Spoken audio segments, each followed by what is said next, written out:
Hi, I'm Angela Mascaratolo, a reporter at SC Magazine. Today we're here with Suzanne Magee, CEO of Techguard. Hi, Suzanne. Hi, Angela. How are you doing? Well, thank you.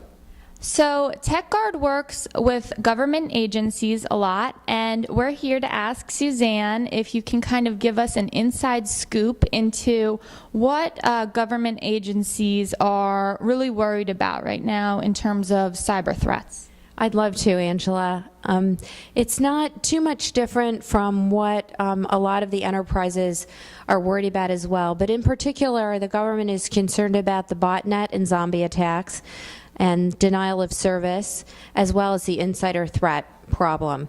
Perimeters are pretty strong, but these kinds of attacks that are getting inside the network or consuming the bandwidth and denying access to resources, as well as the threat from those that already are privileged on the inside using the computer systems, those are the greatest threats to our cybersecurity right now in the government space.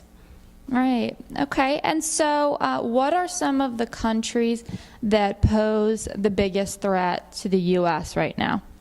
We seem to have a lot of activity from hackers in China and Russia and from some of the Eastern European countries.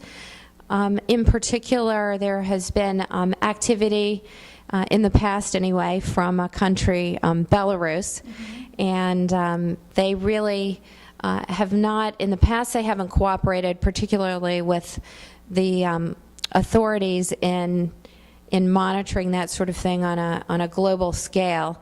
And there is quite a bit of money that can be funneled into a country these days. So you've got large groups of hackers that are really contributing to the gross domestic product within a country by hacking into U.S. banks, for instance. So there's less cooperation going on with authorities in order to prosecute those sort of things. In fact, at one point in Belarus, there were signs, I'd seen some pictures of them in a couple of years ago that say hacker crossing. So obviously, it's something that is very supported, and a lot of money is changing hands that way. So it's another way also to disrupt the confidence in the systems in the United States by hacking in, as well as taking information that resides in those systems. For instance, credit card data, we know that that's certainly a big thing, and maybe they're not personally trying to attack a person, but all they want is whoever's got an open computer system that they can get into and take the data. They sell those credit card numbers, they're quite valuable, and we know the result of that now, also with the identity theft. All right. So then, worst case scenario, cyber attack against the U.S., what would it be? It would be that it denies access for the critical systems that are controlling our military response, emergency responders, and then also it might be that they would take down, all the ATMs in the country, and so then you would have panic that would ensue amongst the people. That would be a worst case scenario. Right. I mean, and it is scary. So switching gears a little bit, besides the large enterprise and the government organizations, you said that the SMBs are really at risk as well, and they might have a false sense of security because they have a firewall, but tell us why they shouldn't really be feeling secure. Well, we've learned that inadvertently through social engineering, the hackers and the people that are putting the botnets and zombies out there and the phishing attempts can get people still to click on emails or to have traffic that will end up putting something inside of their systems.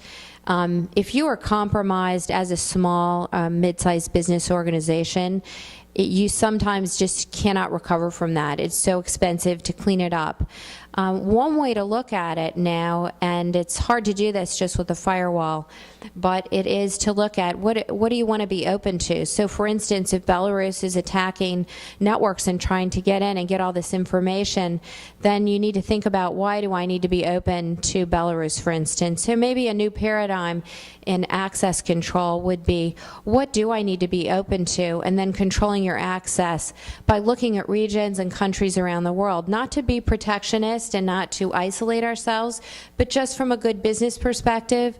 Websites might be a little more open to advertise, but then a lot of other assets within your network need to be locked down and maybe much more tightly controlled. Right? It's a new approach. Yes, it really is a new paradigm. Instead of just looking at what you're going to block, we're looking at who are you going to allow in that makes good business sense or that has some sort of practical value. Then you're not going to worry about all those other countries or malicious parties that might be trying to hack in and get your information. Right.